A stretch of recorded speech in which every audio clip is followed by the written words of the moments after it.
Hello, good morning mga idol. Welcome back to Ilocano Mix Vlog. Kamusta po kayo? At Happy New Year po sa ating lahat. So ngayon for today's video mga idol ay magluluto naman tayo ng tinola, no? Pero hindi siya native mga idol. So, tawag natin siyang commercial na tinola. Ito 'yon mga idol, oh.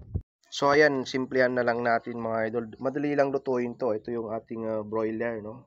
Manok.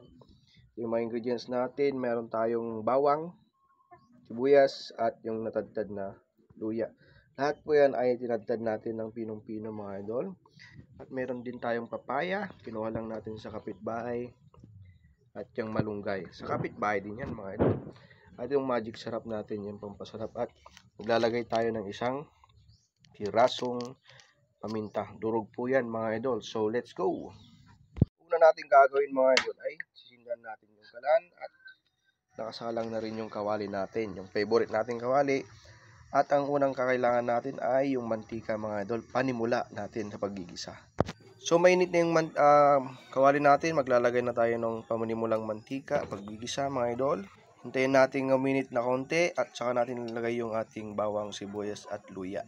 So ayan, pag mainit na yung ating mantika, ilagay na rin natin tong bawang, luya at sibuyas mga idol. Guys, sa pagluluto natin ng tinolang native mga idol, parehas din lang sa pagluluto sa commercial na manok. Ayan. So gawin natin itong golden brown mga idol para mas mabango at mas masarap.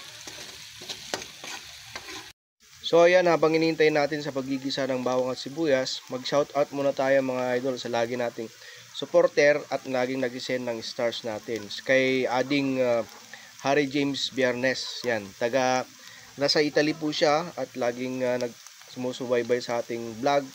At pero taga Rizal Kalinga po yan, sa amin po dyan sa Babalag East.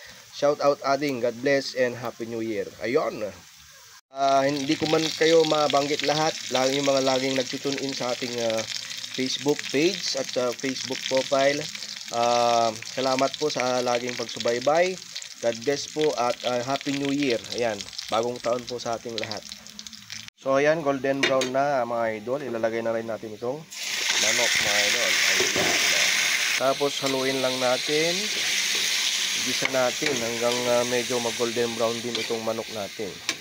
Ito lang yung sikreto ng pagluto ng tinolang manok mga idol. Medyo tagal-tagalan natin sa paggigisa.